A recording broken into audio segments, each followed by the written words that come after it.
Pemirsa, gemburan tentara Israel ke wilayah Palestina tidak berhenti di momen Idul Fitri. Zionis Israel terus melakukan serangan ke sejumlah wilayah Gaza hingga membuat puluhan warga Palestina meninggal dunia dalam 48 jam terakhir. Lantas bagaimana kondisi di Gaza saat ini? Kita sudah tersambung dengan Dr. Tonggo Meati Francisca, relawan Mercy di Gaza, Palestina. Assalamualaikum Dr. Mea.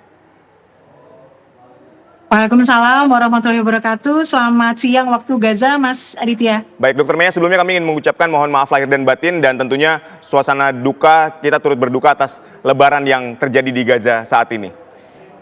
Baik, Dr. Mea, ketika serangan Israel yang membabi buta dilancarkan dan tidak berhenti di momen Idul Fitri, mungkin Anda dapat menceritakan seperti apa kengerian di saat itu?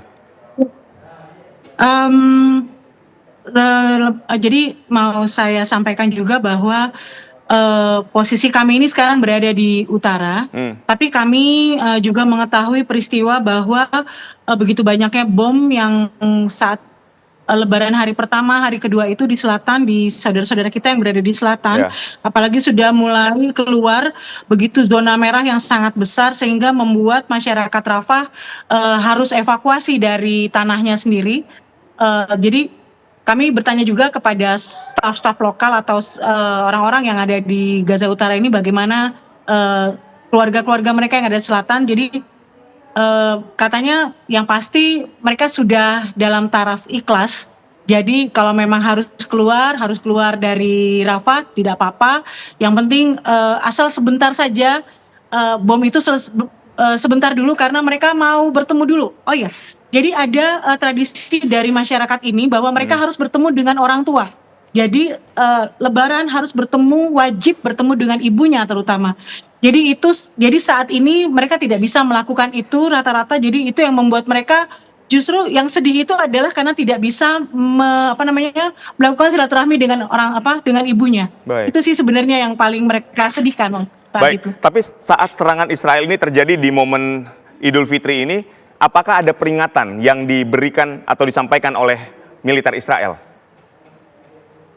Saya tidak tahu kalau di selatan ya Mas, tapi kalau di utara itu sudah biasanya mereka akan mengeluarkan peta dan itu akan ditunjukkan red zone, ada bagian red, ada bagian merah dan ada bagian tanda panah. Jadi harus keluar dari daerah zona merah itu dan itu akan ditulis warning gitu.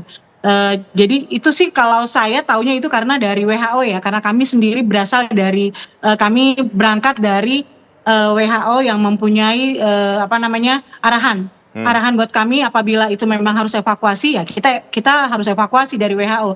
Tapi kalau misalnya evakuasi WHO bilang bahwa tidak apa-apa, ini masih aman, ya kita tidak akan evakuasi. Biasanya sih seperti itu ya. Nanti akan dikasih peta gitu.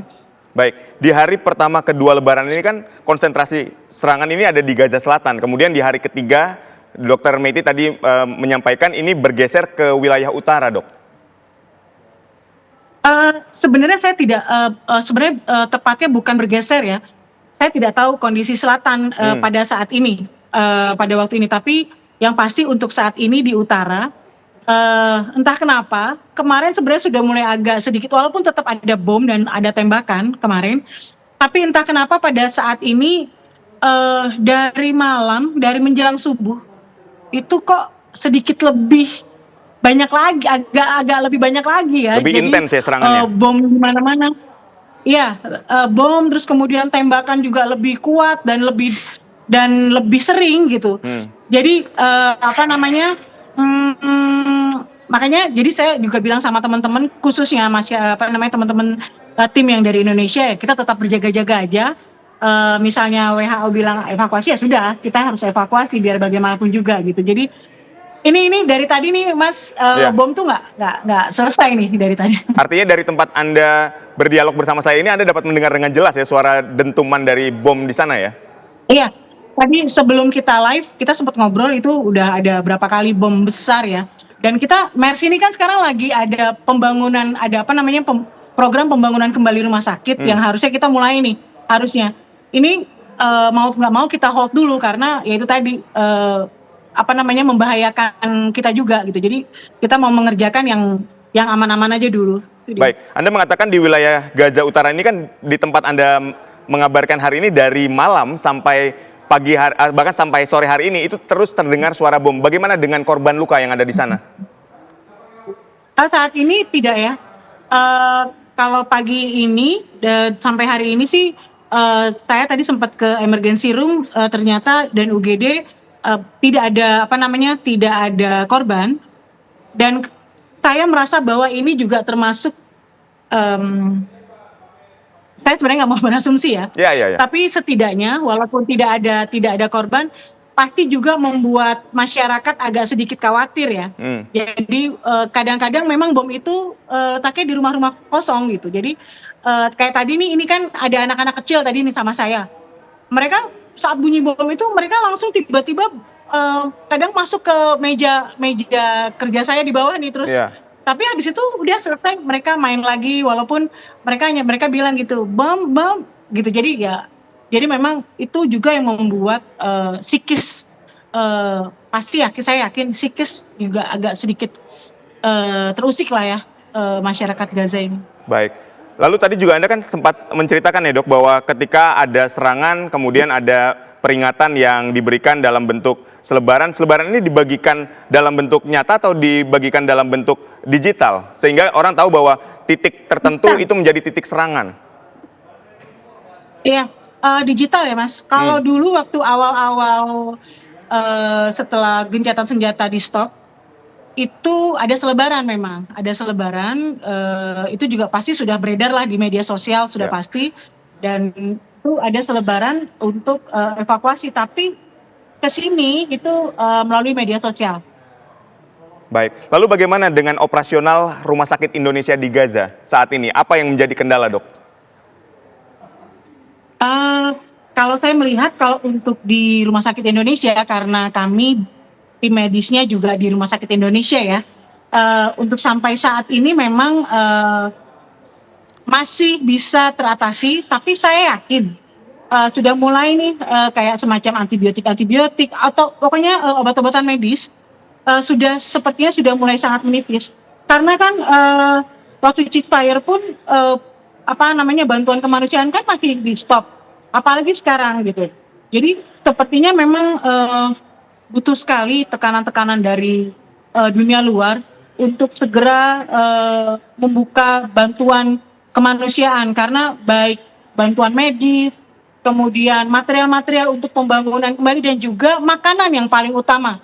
Itu yang menurut saya ini yang harus menjadi catatan penting buat kita semua, Mas. Baik. Jadi artinya kalau kita berbicara mulai dari stok logistik, stok makanan, stok obat-obatan, itu ya stok-stok lama saja ya? Artinya tidak ada bantuan baru yang masuk ke jalur Gaza, betul? Ya, tidak ada sama sekali. Ya, nggak ada. Bahkan untuk protein pun semacam daging, kemudian ayam atau telur, bahkan itu sudah stok lama yang kayaknya kita udah nggak bisa lagi beli. Satu telur itu bisa harganya, satu butir itu 30.000, Mas. Saya nggak tahu deh harganya sekarang berapa, kalau sekarang ya. Baik, Dokter Mia, mungkin ada yang ingin Anda sampaikan di momen Lebaran ini untuk keluarga Anda di Indonesia, silakan. Baik, terima kasih atas kesempatannya. Saya mewakili semua tim yang ada di sini, tim Indonesia, mengucapkan mohon maaf lahir dan batin kepada semua keluarga kami, kepada sahabat-sahabat, teman-teman, dan saudara-saudara kami semua yang ada di Indonesia. Yang pasti, alhamdulillah kami diberikan menjadi kesempatan menjadi saksi mata, saksi hidup, melihat kondisi secara langsung saudara-saudara kita yang ada di Gaza. Itu yang memecut kami nanti bahwa ini merupakan juga terima kasih kepada Tituan yang memberikan kesempatan kami untuk siar kepada semua masyarakat yang ada dimanapun bahwa apa yang kami lakukan ini adalah merupakan bentuk pertanggungjawaban kita semua sebagai manusia, bahwa ini yang sekarang ini adalah saudara-saudara kita gitu, yang seiman juga. Jadi kita mohon juga doa dari semua masyarakat, tidak hanya kepada kami tim Indonesia, tapi kepada seluruh saudara-saudara kita yang ada di Gaza, agar segera penderitaan ini segera berakhir. Itu saja sih, Mas. Baik, kami juga ikut mendoakan untuk seluruh tim relawan warga Gaza yang berada di sana di momen Idul Fitri ini. Semoga Palestina segera dibebaskan dari penjajahan Israel. Sekali lagi, Dr. Mea, kami ucapkan terima kasih. Wassalamualaikum warahmatullahi wabarakatuh. Waalaikumsalam warahmatullahi wabarakatuh. Terima kasih, Mas.